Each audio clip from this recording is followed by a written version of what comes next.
आइए सुनते हैं उपेंद्र नाथ गंगोपाध्याय द्वारा रचित एक रचना नास्तिक, कथा श्रुति की आवाज़ में।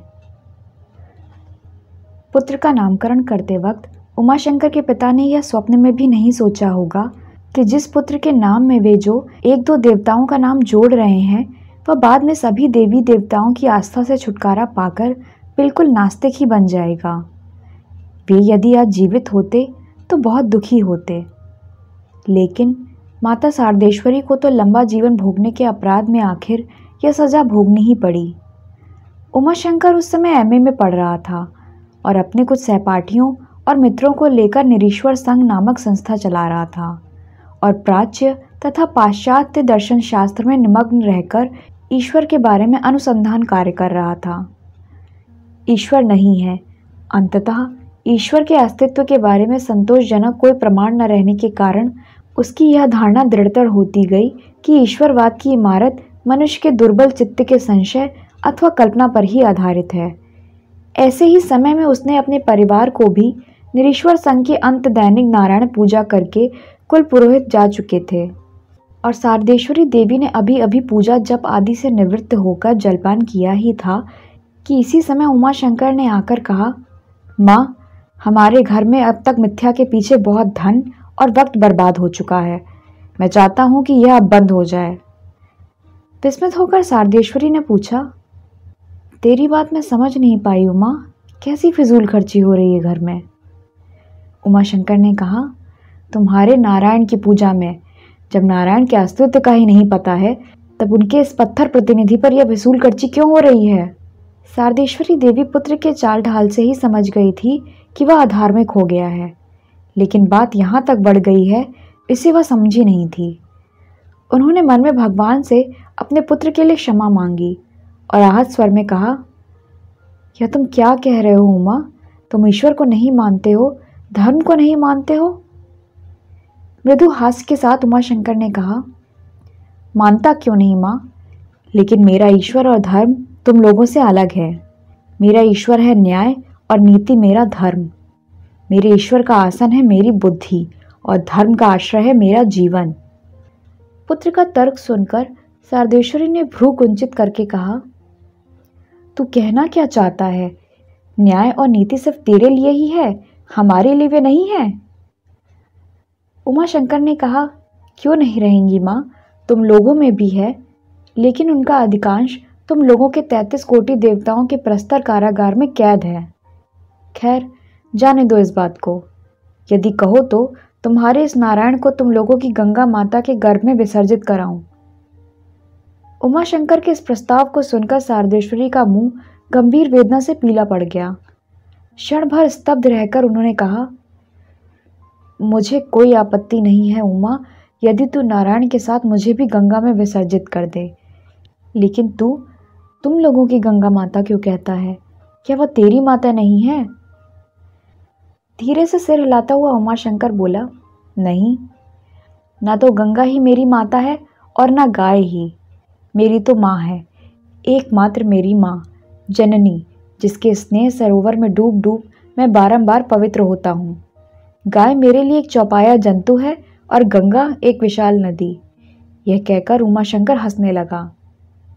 जैसे भी हो, माँ के अभिमान के कारण और स्त्री मंदाकिनी की वकालत के कारण ही नारायण उस दिन गंगा यात्रा से छुटकारा पा गए।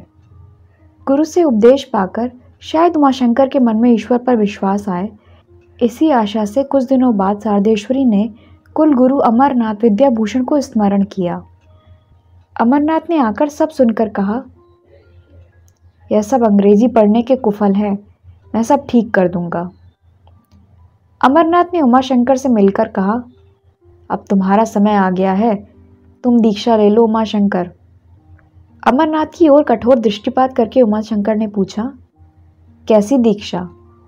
अमरनाथ ने कहा, गुरु मंत्र की। उमाशंकर ने कहा, अच्छा, लेकिन गुरु मंत्र देगा कौन?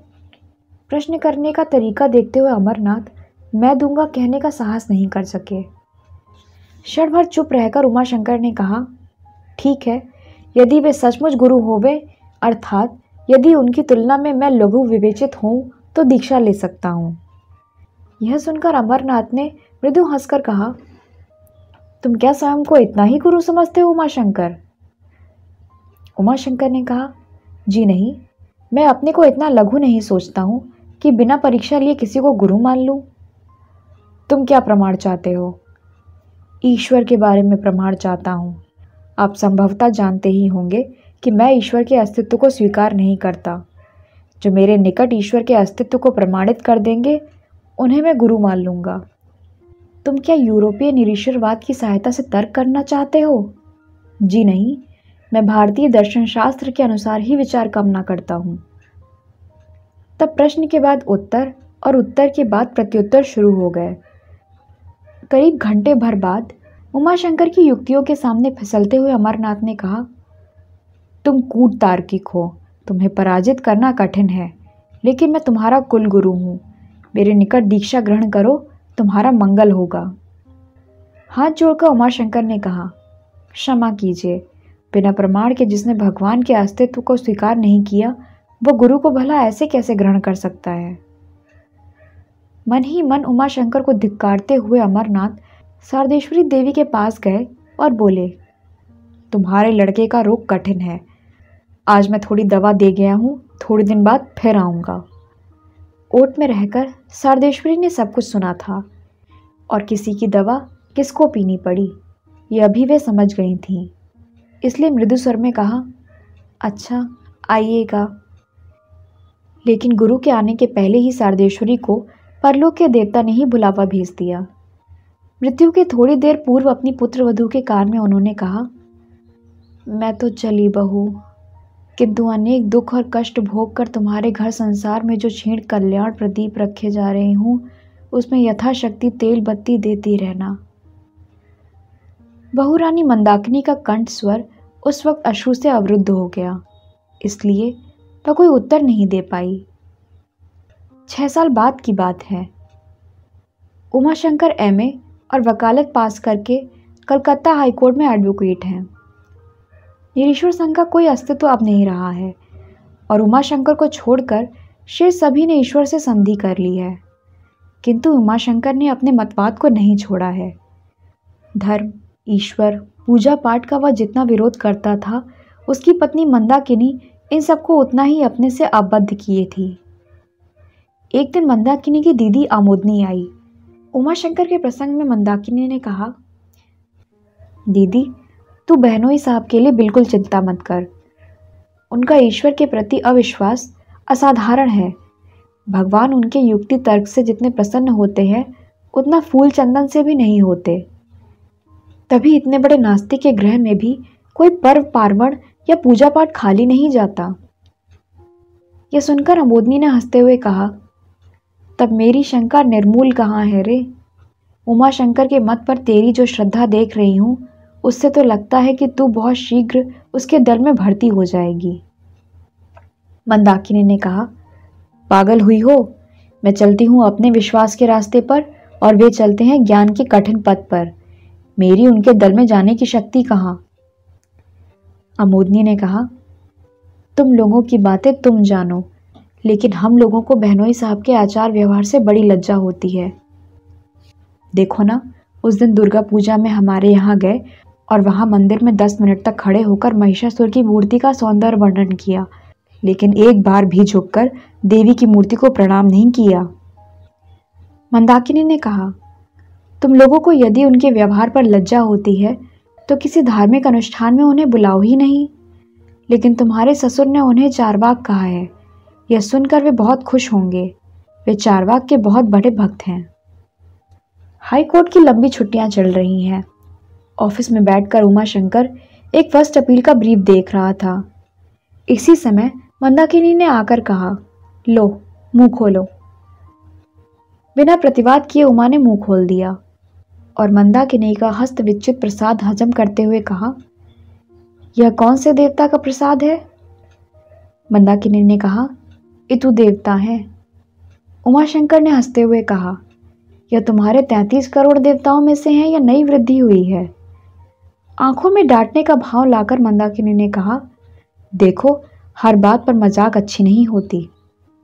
उमाशंकर ने साहस से कहा, तुम्हारे इन 33 करोड़ देवताओं के पुण्य से कहीं मैं स्वर्ग में चला गया तो वहां तुम्हारे भगवान से भेंट होने का डर है।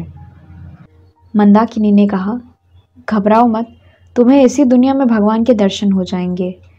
फिर सहसा अमोदनी की बात याद करते हुए बोली, जानते हो कल दीदी ने क्या कहा था? कह रही थी कि तुम इतने प्रबल नास्तिक होते जा रहे हो कि एक दिन स्वयं भगवान को तुम्हारे पास आना पड़ेगा। उमाशंकर ने कहा, तुम्हारी दीदी के यहाँ तो सर्वदा भगवान का यातायात लगा रहता है, एक दिन हमारे यहाँ भी आने के लिए कह दो, उनके दर्शन हो जाएंगे। 2 दिन बाद उमाशंकर फिर उस फर्स्ट अपील के ब्रीफ को ऑफिस में बैठकर देख रहा था। कोर्ट के खुलते ही मुकदमा चलने की संभावना है। निम्न अदालत की राय की सुविधाएं और असुविधाएं जो थी वहां लाल नीले पेंसिल से दाग लगा रहा था। इसी समय गौरवर्ण एक वृद्ध ने आकर कहा, जय हो तुम्हारी। उमा ने ब्राह्मण की ओर दृष्टिपात करके पूछा, आप कौन हैं? मैं हूं भगवान। भगवान? भगवान क्या? भगवान का क्या अर्थ? विस्मित नेत्रों से ब्राह्मण ने पूछा।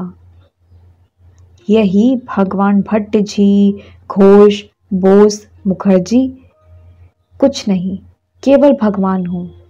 निवास स्थान गोलोक, जिला अमरावती। अच्छा, लेकिन हाईकोर्ट की अधिकार सीमा में तो अमरावती की अदालत आती नहीं है। खैर, आपका मुकदमा क्या है, दीवानी या फौजदारी?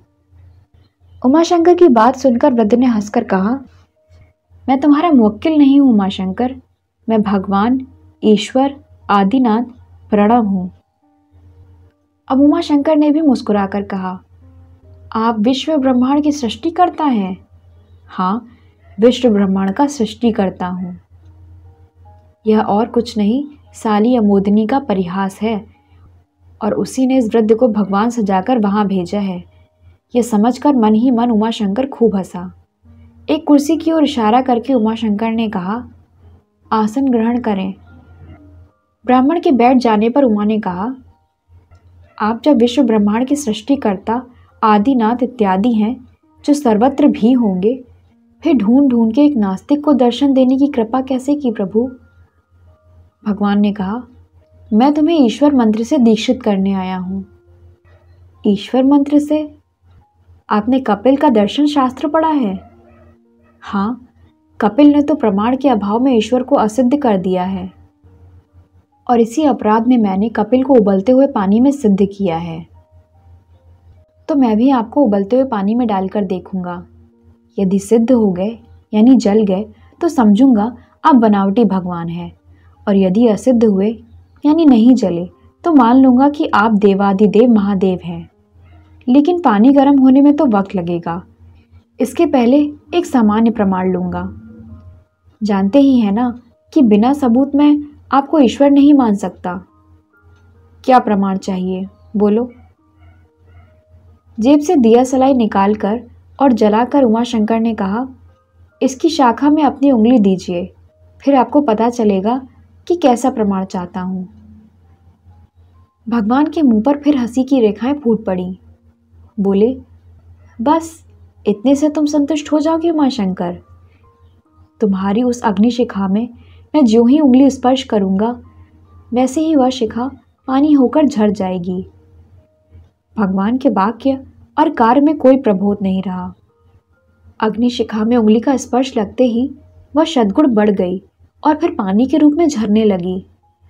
विस्मित, चकित और वाक शक्तिहीन उमाशंकर की ओर देखकर भगवान ने कहा, इससे भी पुष्प प्रमाण देखोगे उमाशंकर?